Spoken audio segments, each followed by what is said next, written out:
Hello everyone, welcome to The Gist. Today we shall discuss the life and contributions of former Prime Minister of India, Dr. Manmohan Singh. Manmohan Singh was born into a cloth merchant family to parents Gurmukh Singh and Amrit Kaur. He lost his mother when he was an infant, and partition rights claimed his ancestral home and the life of his grandfather. The family then moved to India and he was raised by his grandmother. From having no background in politics to becoming India's first minority prime minister, there is no debate over Manmohan Singh's place in Indian history. Let us now take a look at some of the key portfolios held by him before becoming the prime minister.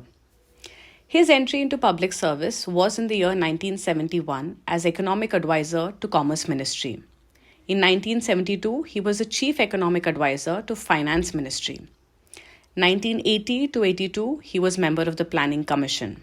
From 1982 to 85, he was the governor of Reserve Bank of India, and he was instrumental in bringing about banking reforms that led to liberalization of banks. From the period 1991 to 96, he was a finance minister. And 2004 to 2014, he was the Prime Minister of India. He was a member of Rajya Sabha up until 3rd of April 2024. Let us now proceed to take a look at 5 historic reforms of Manmohan Singh. The first and foremost was in 1991, when India was on the verge of economic collapse, with foreign exchange reserves sufficient to cover only a few weeks of essential imports. It was at this crucial point that P.V. Narasimha Rao and Manmohan Singh together turned the tide for Indian economy for years to come with their economic reforms. These reforms focused on liberalization, privatization, and opening up of the Indian economy. These reforms pulled India from the brink of bankruptcy and put it on the path of economic growth. At this point, I would just like to highlight an example to show the integrity of Dr. Manmohan Singh. Mr. Singh had made modest dollar savings during his work in Geneva. These savings would result in windfall gain with the proposed devaluation of rupee as a part of economic reforms.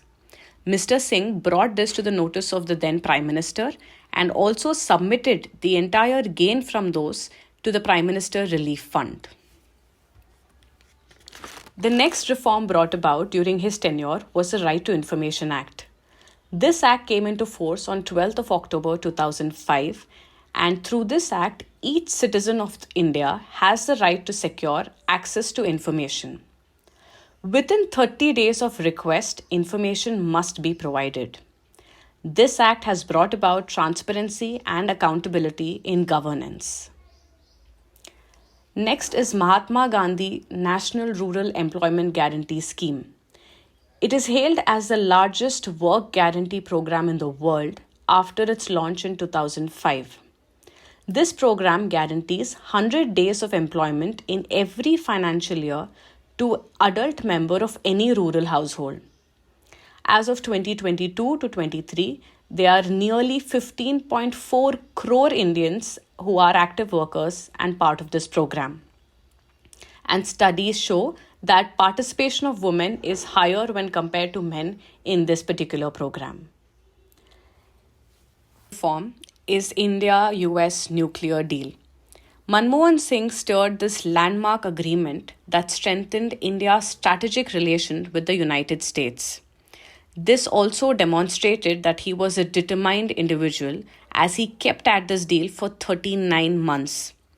This ensured India's access to procurement of important raw material like uranium in order to improve its nuclear power.